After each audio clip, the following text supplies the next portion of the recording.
Supertramp foi uma daquelas bandas que pareciam ter tudo: talento, inovação e um estilo único. Mas por trás de seu maior sucesso, escondia-se uma história amarga de tensões, rivalidades e rupturas.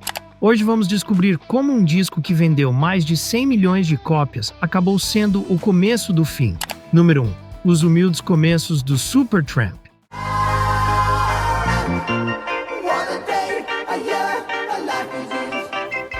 Supertramp nasceu em Londres em 1969, fundado por Rick Davies com o apoio financeiro de um excêntrico milionário holandês. No início, a banda era um projeto experimental, que misturava rock progressivo com toques de jazz, o que não era exatamente o caminho mais fácil para o sucesso comercial. Durante anos sobreviveram trocando integrantes e com discos que passaram despercebidos, lutando para encontrar sua identidade musical.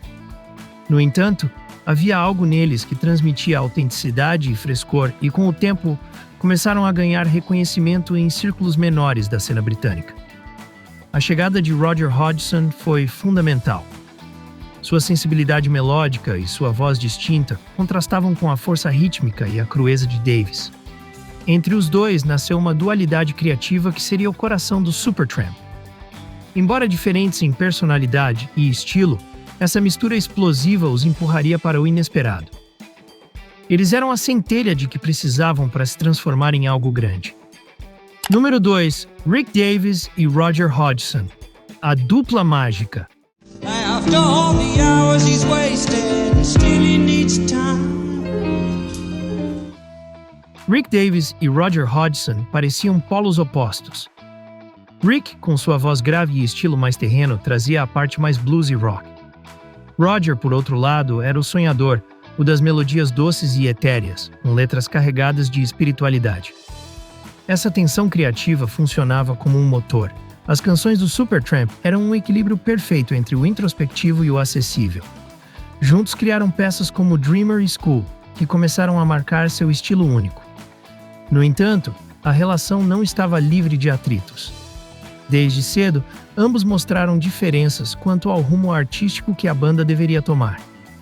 Roger queria explorar sons mais melódicos e universais, enquanto Rick preferia manter um estilo mais cru e ligado ao rock progressivo. Essa batalha silenciosa entre suas visões deu origem à grandeza de seus primeiros discos, mas também lançou as bases para os conflitos que explodiriam mais adiante. Número 3.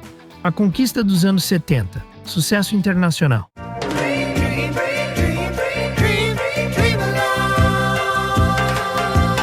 Durante a primeira metade da década de 70, o Supertramp foi subindo aos poucos.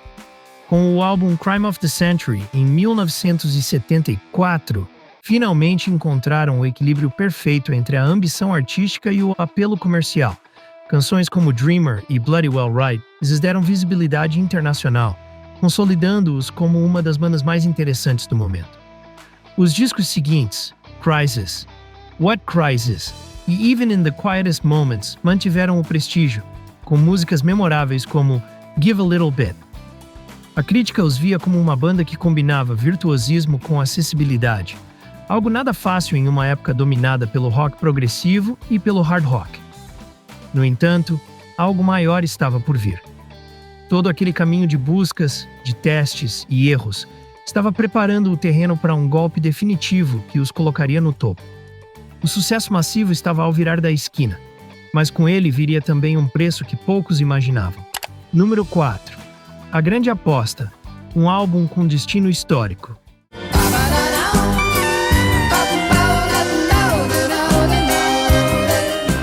Em 1979, o Supertramp decidiu arriscar tudo com um disco diferente.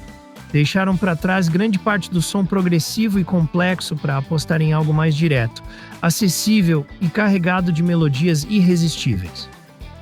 Essa foi a centelha que os levaria a conquistar os Estados Unidos, um mercado que até então lhes havia sido esquivo.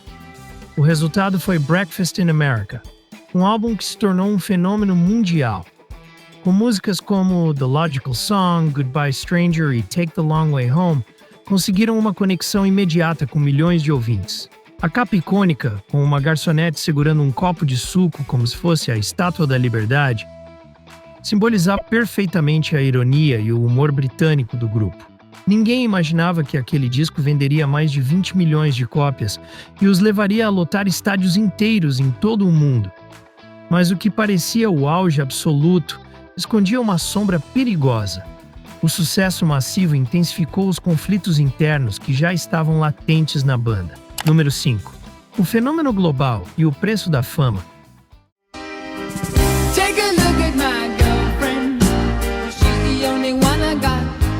Breakfast in America não só arrasou em vendas, como também redefiniu a imagem do Supertramp.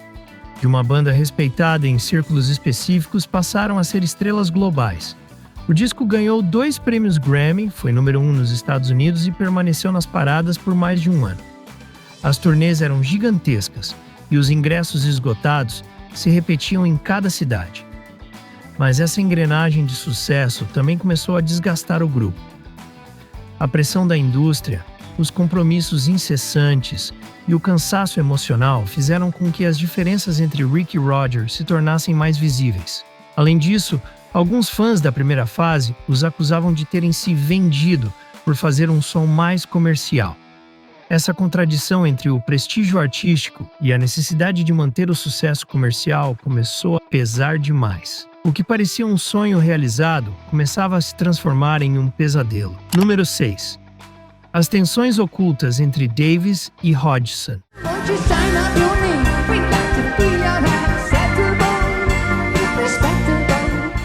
A relação entre Rick Davis e Roger Hodgson, que sempre havia sido marcada pela diferença de estilos, atingiu seu ponto de ruptura durante e depois do sucesso de Breakfast in America. Roger sentia que queria explorar um caminho mais pessoal, com canções íntimas e letras espirituais, enquanto Rick preferia manter a força dos temas mais sarcásticos e críticos. As decisões sobre quais músicas entrariam no disco, quais singles lançar ou que direção tomar nas turnês geravam discussões cada vez mais tensas. No palco, tudo parecia perfeito, mas nos bastidores, os dois quase não se falavam. Os outros membros da banda tentavam mediar, mas era evidente que a dupla criativa estava à beira do colapso. O sucesso que os havia unido estava se tornando o mesmo veneno que lentamente os separava. Número 7. O início do declínio.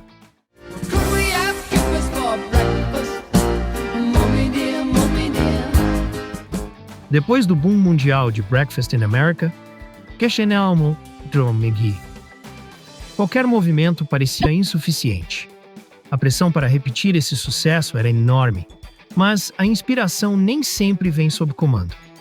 Os projetos seguintes não conseguiram alcançar a mesma magia e, embora ainda tivessem qualidade, o público esperava outro fenômeno imbatível. A crítica começou a ser mais dura, acusando-os de terem se acomodado e de não inovarem o suficiente. As tensões internas entre Rick e Roger tornaram-se insustentáveis, até que em 1983 Roger Hodgson decidiu deixar a banda para iniciar sua carreira solo. Embora sua saída tenha sido amistosa diante do público, a realidade é que era o fim de uma era. Sem a química entre Hodgson e Davis, o Supertramp perdeu parte de sua essência. O que antes era um equilíbrio perfeito, agora se transformava em uma luta para sobreviver com apenas metade de sua identidade musical. Número 8. A vida após o sucesso.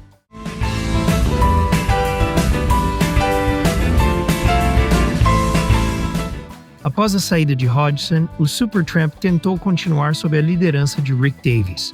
Lançaram novos discos como Brother Where You Bound e Free as a Bird, que tiveram certo reconhecimento, mas nunca chegaram nem perto do nível de impacto que haviam tido nos anos 70. As turnês continuaram, mas com um público muito mais reduzido e nostálgico da época dourada. Roger, por sua vez, iniciou uma carreira solo promissora, com álbuns como In the Eye of the Storm, mas também não conseguiu replicar o fenômeno massivo de Breakfast in America. Ambos os caminhos, embora separados, pareciam destinados a viver à sombra daquele álbum que os havia transformado em lendas, mas que também havia destruído a dinâmica que os mantinha unidos. O fantasma do sucesso continuava pesando sobre eles. Número 9. O legado contraditório de Breakfast in America.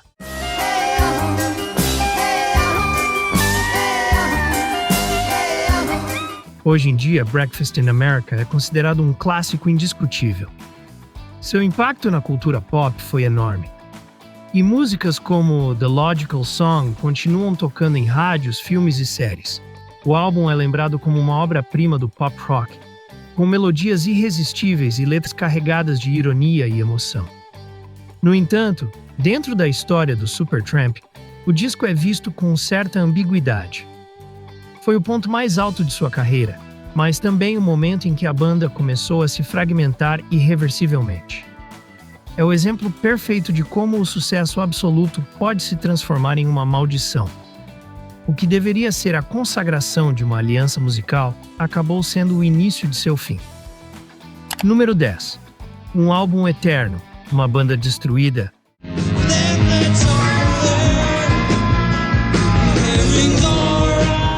Breakfast in America ficou gravado na memória de milhões como o disco que definiu o Supertramp.